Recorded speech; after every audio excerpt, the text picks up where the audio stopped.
এবার ভিপি নূরকে, সাবেক ডাকসুর ভিপি নূরকে ক্ষমা চাইতে বললেন। যদি ক্ষমা না চান তার বিরুদ্ধে ব্যবস্থা নেওয়া হবে। কি জন্য ক্ষমা চাইতে বললেন এবং এই ডাকসুর ভিপি, সাবেক ভিপি, প্রভাবশালী একজন নেতা, অলরেডি তার নমিনেশন সিলেক্ট হয়ে গেছে, তার সিট, সেই নেতাকে ক্ষমা চাইতে বললেন। কে ক্ষমা চাইতে বললেন এবং কেন, কিসের জন্য, সেটা একটু জানি। দৈনিক ইত্তেফাকের খবর। আন্তর্জাতিক অপরাধ ট্রাইব্যুনালের চিফ প্রসিকিউটর মোহাম্মদ তাজুল ইসলামকে নিয়ে গণ অধিকার পরিষদের একাংশের সভাপতি নুরুল হক নূরের দেওয়া বক্তব্য প্রত্যাহার করে ক্ষমা না চাইলে তার বিরুদ্ধে আইনি ব্যবস্থা গ্রহণ করা হবে। বৃহস্পতিবার রাতে ট্রাইব্যুনালের প্রশাসনিক কর্মকর্তা মাসুদ রানার পাঠানো এক প্রেস বিজ্ঞপ্তিতে তথ্য জানানো হয়েছে।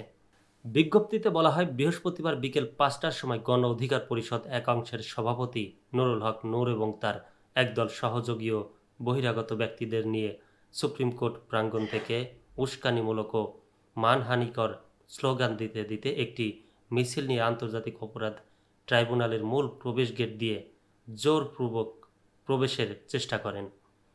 পরে ট্রাইব্যুনালের নিরাপত্তায় নিয়োজিত আইনশৃঙ্খলা বাহিনীর সদস্যদের বাধার মুখে ট্রাইব্যুনালে ঢুকতে না পেরে নুরুল হক নূর তার দলীয় কর্মীদের নিয়ে ট্রাইব্যুনালের গেটে একটি সংবাদ সম্মেলন করেন, যেখানে তিনি আন্তর্জাতিক অপরাধ ট্রাইব্যুনালের চিফ প্রসিকিউটর মোহাম্মদ তাজুল ইসলামের বিরুদ্ধে আওয়ামী লীগ ও জাতীয় পার্টির সঙ্গে বৈঠকের ভিত্তিহীন, বানোয়াট, অসত্য এবং উস্কানিমূলক কিছু অভিযোগ গণমাধ্যমে প্রকাশ করেন। উদ্দেশ্যপ্রণোদিতভাবে তার আনা এসব মিথ্যা অভিযোগ ইলেকট্রনিক এবং প্রিন্ট মিডিয়া ও সামাজিক যোগাযোগ মাধ্যমে ছড়িয়ে যায়। নুরুল হক নূরের এই বক্তব্যের ফলে আন্তর্জাতিক অপরাধ ট্রাইব্যুনাল এবং চিফ প্রসিকিউটর মোহাম্মদ তাজুল ইসলামের মর্যাদা ব্যাপকভাবে ক্ষুণ্ণ হয়েছে। বিজ্ঞপ্তিতে আরও উল্লেখ করা হয়, নুরুল হক নূর ও তার দলীয় কর্মীদের এমন বেআইনি কার্যকলাপ সম্পূর্ণ অনাকাঙ্ক্ষিত ও ষড়যন্ত্রমূলক বলে প্রতীয়মান হচ্ছে।